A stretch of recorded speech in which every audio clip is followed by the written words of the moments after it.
ಯೂಕ್ಲಿಡ್ನ ಇನ್ನುಳಿದ ಆಧಾರ ಪ್ರತಿಜ್ಞೆಗಳ ಬಗ್ಗೆ ತಿಳ್ಕೊಳ್ಳೋಣ. ಒಂದು ವೃತ್ತವನ್ನ ಬರೀರಿ ಅಂತ ನಾನು ಹೇಳಿದ್ರೆ ನೀವು ಏನ್ ಮಾಡ್ತೀರಾ? ಮೊದಲಿಗೆ ಒಂದು ಕೈವಾರವನ್ನ ತಗೊಳ್ತೀರಾ, ಅದನ್ನ ಒಂದು ಆಳೆಯ ಬಿಂದುವಿನ ಮೇಲೆ ಇಟ್ಕೊಳ್ತೀರಾ. ಆ ಬಿಂದುವನ್ನ ಕೇಂದ್ರ ಅಂತ ಕರೀತೇವೆ. ಮತ್ತು ಕೈವಾರದಲ್ಲಿ ಇಂತಿಷ್ಟು ಅಂತ ಒಂದು ಅಳತೆಯನ್ನ ತಗೊಳ್ತೀರಾ. ಆ ಅಳತೆ ಬಂದು ತ್ರಿಜ್ಯ ಆಗಿರುತ್ತೆ. ಈಗ ತುಂಬಾ ಸುಲಭವಾಗಿ ನಾವು ಒಂದು ವೃತ್ತವನ್ನ ಬರ್ಕೊಂಡ್ಬಿಡ್ತೇವೆ. ಅಂದ್ರೆ ಒಂದು ವೃತ್ತವನ್ನ ನಿರ್ಮಿಸ್ಲಿಕ್ಕೆ ಅಗತ್ಯವಿರುವ ಅಂಶಗಳು ಬಂದು ಒಂದು ಕೇಂದ್ರ ಮತ್ತು ಒಂದು ತ್ರಿಜ್ಯ. ಇದನ್ನ ಹೇಳುವುದು ಬಂದು ಆಧಾರ ಪ್ರತಿಜ್ಞೆ 3. ಅದರ ಪ್ರಕಾರ ಯಾವುದೇ ಕೇಂದ್ರ ಮತ್ತು ಯಾವುದೇ ತ್ರಿಜ್ಯದಿಂದ ವೃತ್ತವನ್ನ ಎಳೆಯಬಹುದು. ಮುಂದಿನ ಆಧಾರ ಪ್ರತಿಜ್ಞೆಯನ್ನ ನೋಡೋಣ. ಇಲ್ಲಿ ಕೆಲವಷ್ಟು ಆಕಾರಗಳಲ್ಲಿ ಲಂಬಕೋನಗಳನ್ನ ತಗೊಳ್ಳೋಣ. ಈಗ ಈ ಲಂಬಕೋನಗಳನ್ನ ತಿರುಗಿಸ್ತಾ ಒಂದರ ಮೇಲೆ ಒಂದು ಇಡ್ಲಿಕ್ಕಾಗುತ್ತಾ ಅಂತ ನೋಡೋಣ.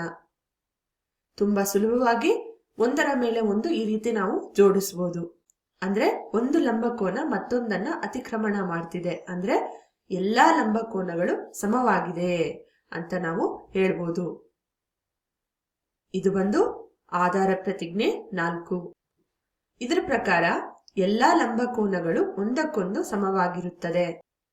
ಸಾಮಾನ್ಯವಾಗಿ ನಾವು ಹೇಳೋದಾದ್ರೆ ಎಲ್ಲಾ ಕೋನಗಳು ಕೂಡ ಒಂದಕ್ಕೊಂದು ಸಮವಾಗಿರುತ್ತೆ. ಆದ್ರೆ ಯೂಕ್ಲಿಡ್ ಇಲ್ಲಿ 90 ಡಿಗ್ರಿಗಳನ್ನ ಒಂದು ಉಲ್ಲೇಖವನ್ನಾಗಿ ಬಳಸ್ತಾ ಇದ್ದಾರೆ. ಈಗ ಆಧಾರ ಪ್ರತಿಜ್ಞೆ 5 ಏನ್ ಹೇಳುತ್ತೆ ಅಂತ ನೋಡೋಣ. ಇದು ಸ್ವಲ್ಪ ದೊಡ್ಡದಾದ ಒಂದು ಹೇಳಿಕೆಯನ್ನ ಹೊಂದಿರೋದ್ರಿಂದ ನಾವು ಪ್ರತಿ ಹೇಳಿಕೆಯನ್ನ ಚಿತ್ರ ರೂಪದಲ್ಲಿ ನೋಡ್ಲಿಕ್ಕೆ ಪ್ರಯತ್ನ ಮಾಡೋಣ. ಇದ್ರ ಪ್ರಕಾರ 2 ಸರಳ ರೇಖೆಗಳನ್ನು ಇನ್ನೊಂದು ಸರಳ ರೇಖೆ ಛೇದಿಸಿದಾಗ ಅದರ ಒಂದೇ ಬದಿಯಲ್ಲಿರುವ ಅಂತಃಕೋನಗಳನ್ನ ಒಟ್ಟಿಗೆ ತೆಗೆದುಕೊಂಡಾಗ 2 ಲಂಬಕೋನಗಳಿಗಿಂತ ಕಡಿಮೆ ಬಂದ್ರೆ ಆ 2 ಸರಳ ರೇಖೆಗಳನ್ನ ಅನಿರ್ದಿಷ್ಟವಾಗಿ ವೃದ್ಧಿಸಿದಾಗ ಮೊತ್ತವು 2 ಲಂಬಕೋನಗಳಿಗಿಂತ ಕಡಿಮೆ ಬರುವ ದಿಕ್ಕಿನಲ್ಲೇ ಆ 2 ಸರಳ ರೇಖೆಗಳು ಒಂದನ್ನೊಂದು ಸಂಧಿಸುತ್ತದೆ ಅಂತ ಆಧಾರ ಪ್ರತಿಜ್ಞೆ 5 ಹೇಳುತ್ತೆ. ಇದನ್ನ ನಾವು ಸರಳವಾಗಿ ಅರ್ಥ ಮಾಡ್ಕೊಳ್ಬೇಕು ಅಂದ್ರೆ ಯಾವುದಾದ್ರೂ ಒಂದು ಛೇದಿಸುವ ರೇಖೆಗಳನ್ನ ನಾವು ನೋಡಿದ್ರೆ ಅದು ಈ ಒಂದು ದಿಕ್ಕಿನಲ್ಲಿ ಛೇದಿಸ್ತಾ ಇರುತ್ತೆ. ಅದಕ್ಕೆ ಒಂದು ಅಡ್ಡ ರೇಖೆಯನ್ನ ತಗೊಳ್ಳೋಣ. ಅಡ್ಡ ರೇಖೆಯಿಂದ ಸೃಷ್ಟಿಸಲಾದ ಅಂತಃಕೋನಗಳು ಬಂದು 4. ಅದರಲ್ಲಿ ಒಂದೇ ಬದಿಯಲ್ಲಿ ಬರುವ 2 ಅಂತಃಕೋನಗಳನ್ನ ನಾವು ಪರಿಗಣಿಸಿದ್ರೆ ಅದನ್ನ ಕೂಡಿದ್ರೆ ನಮಗೆ 180 ಡಿಗ್ರಿಗಳಿಗಿಂತ ಕಡಿಮೆ ಬರುವ ಆ 2 ಅಂತಃಕೋನಗಳು ನಾವು ನೋಡ್ಬೋದು.